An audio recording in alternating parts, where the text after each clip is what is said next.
Thank you, everyone. It's great to be here today at my fourth visit to an impacted worker and community center. We have 4 of these centers around the city, one in West LA, Boyle Heights, Sylmar, and here in Leimert Park. Before I begin commenting about the center, let me just say from the National Weather Service, we're forecasting a strong storm on Wednesday and Thursday. The greatest concern is overnight, Wednesday and Thursday morning. Flood watch is issued citywide, and today at 1 p.m., the city issued evacuation warnings to the burn areas, and LAPD will begin knocking on doors this afternoon, and that's going to be about 130 doors. So I just finished meeting, along with Supervisor Holly Mitchell, a number of individuals who were impacted by the fires. They lived in the Altadena area, and listening to some of their situations, one woman who had finished paying off her home on January 7th and lost her home on January 8th, was planning on retiring and now has to think about starting all over. I met a woman who is on dialysis, another woman who has diabetes and is insulin dependent, and it just shows you the magnitude of what is going on. Some of these individuals are in need of housing and sleeping in cars and doing whatever they can to survive.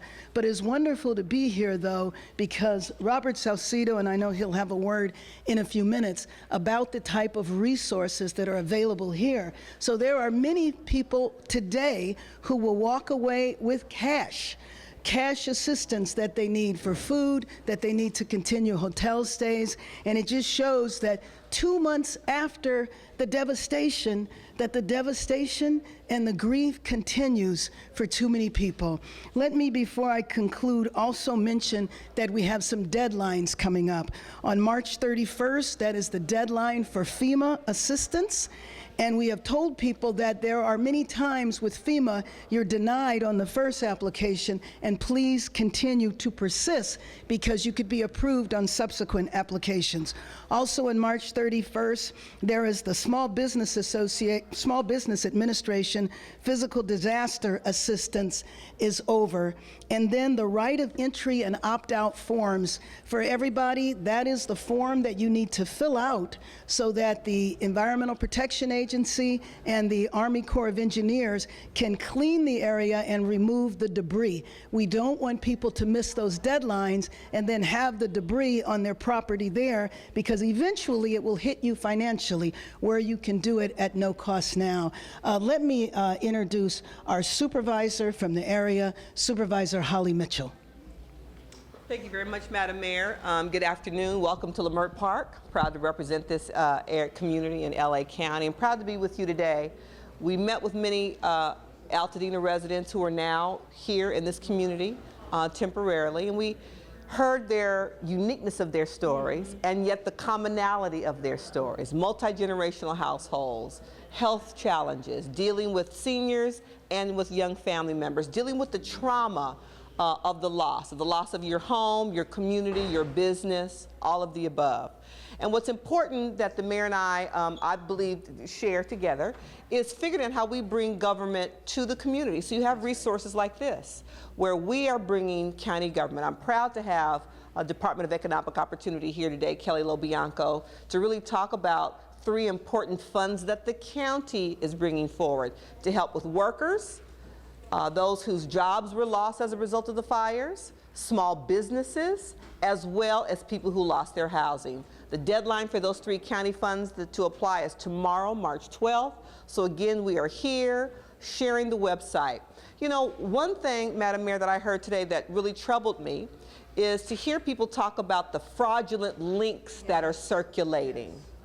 And you think you're getting help, somebody gives you a link that you think is a lifeline, and you click it, and it's someone who's trying to underbid on your property or some way take advantage of you. So I think we need the media to help us to communicate to people to be very careful about the links that you share, the links that you go to. You know, look to your government, your city government, your county government, your state government to provide the resources that your elected officials, your public servants are trying to make available to you as quickly as possible, and resources that uniquely meet your needs. That's what we were here to talk about today. Proud to join you here in Leimert Park. Again, proud to have the county government here providing those resources. March 12th is the deadline for the small business relief, worker relief, and for housing relief. There's lots of resources that are available, and so having spaces like this to bring them to community, to people, I think is what's critically important. Thank you, Madam Mayor.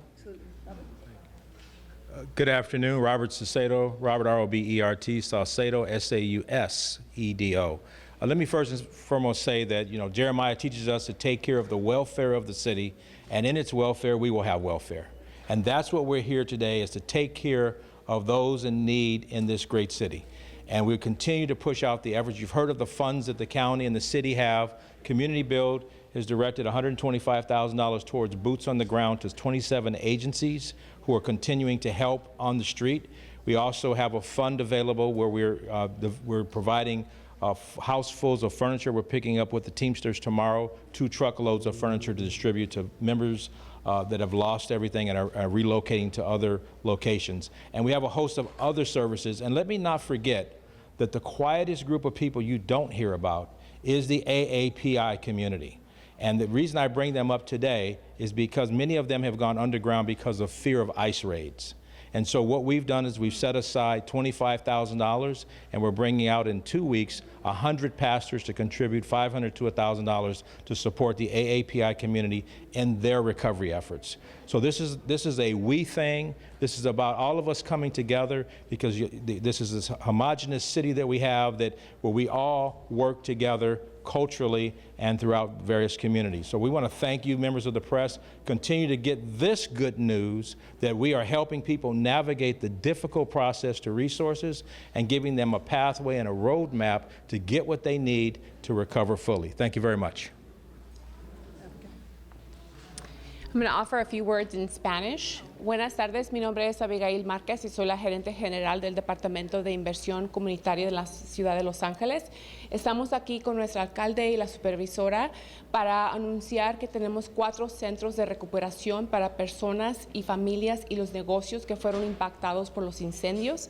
También queremos que las personas tengan en mente que mañana es el último día para aplicar para los fondos para las personas y las familias. Hay muchos recursos que están aquí. Esos centros tenemos 4 por toda la ciudad y no solamente están aquí temporalmente, pero están abiertos todos los días de la semana y todo el año. Queremos que las personas acudan a esos servicios para la asesoría que necesiten. Estamos aquí, la ciudad y el condado, para proveer esos servicios para las familias impactadas. Gracias.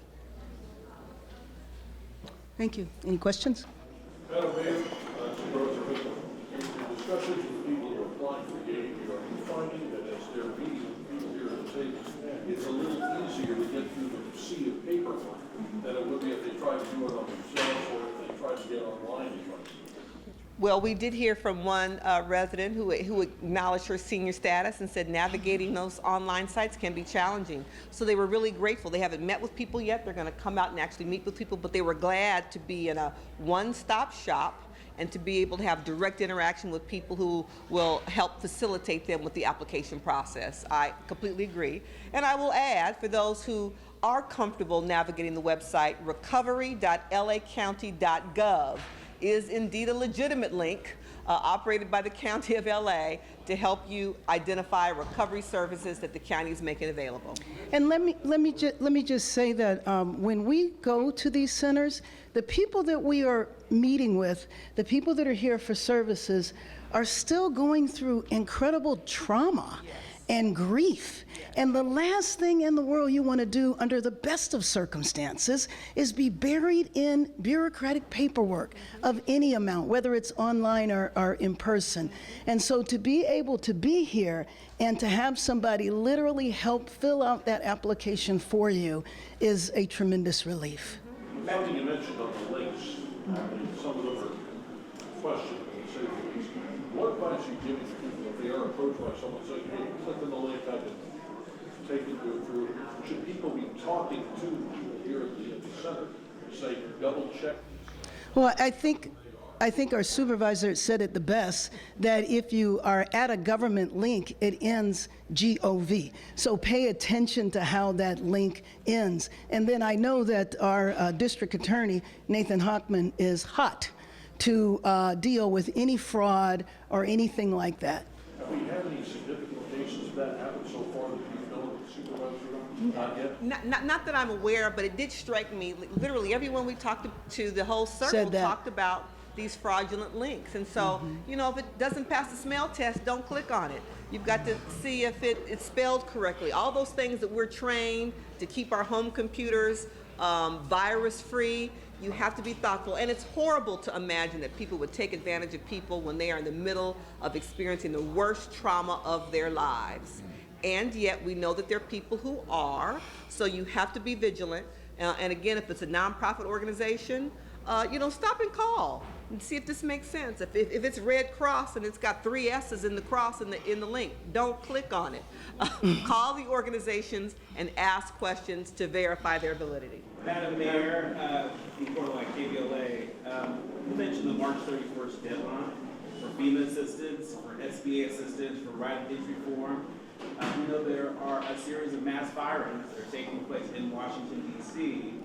Is there any concern that those mass firings may have a negative impact on folks on the ground here in need of aid? Well, absolutely. Aside from the fact that some of the people that are laid off could be the individuals who have gone through, you know, losing their homes. So yes, it would slow down the bureaucracy, but also they might be impacted as well. And I think it's going to take us a while because DC seems so far away. But I think oftentimes we forget there are tens of thousands of federal workers right here. Are there any contingency plans that your administration is putting in place in the event that these mass firings significantly slow down the process of aid?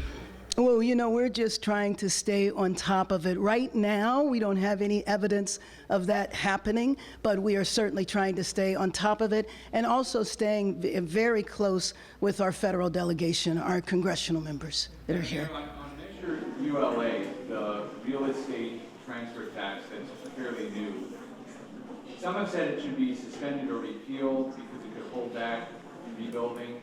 And if it is going to be collected, should that money go to fire victims and perhaps be repurposed from what the city council spent it on or allocated it on? So let me just say that a number of people have cause for not suspending it, well, maybe temporarily. So we're looking into that because there's 2 schools of thought. One is that can't happen. It has to go back to voters. And the other is that it might be able to happen with action from the council and the mayor's office. So we're having that investigated through our attorneys right now.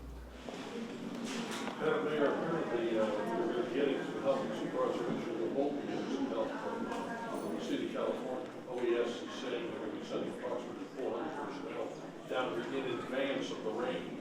So we're talking engine strike teams, sort of water rescue, bulldozers, and I think you're saying fine, we're going to help you. Well, absolutely, and let me just tell you that the reason why we are so far ahead, I mean, if you look at some of the other fires that have taken place, survivors have come from other areas, the Paradise Fire, the Woolsey Fire, and where we were able to restore power and water now, 100% in the Palisades. In these other fires, it took 8 months, 10 months.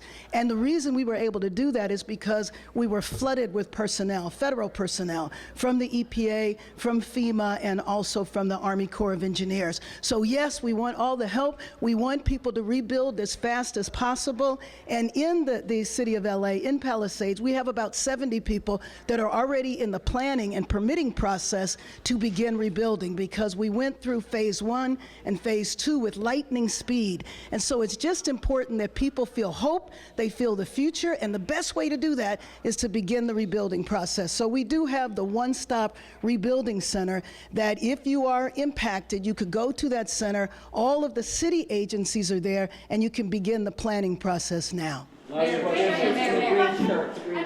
is Deputy Mayor Brian Williams still on leave? And if so, is Celine Cordero still overseeing the former portfolio? And are there any updates on that?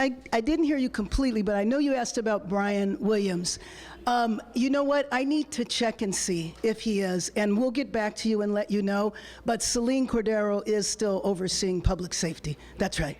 Sure. Regarding the DWP security contract, I know that you guys have influence on that vote today. Do you think the CEO should have to? Let me just tell you that I have no influence over that vote. The DWP is governed by a commission, but my understanding of the contract is that it is up to that dollar amount. So it's not automatically that dollar amount. They can bill up to that. And then I don't know what the threat level is like now, but I do know that the threat level was very, very high when we were closer to the fires. Thank you very much.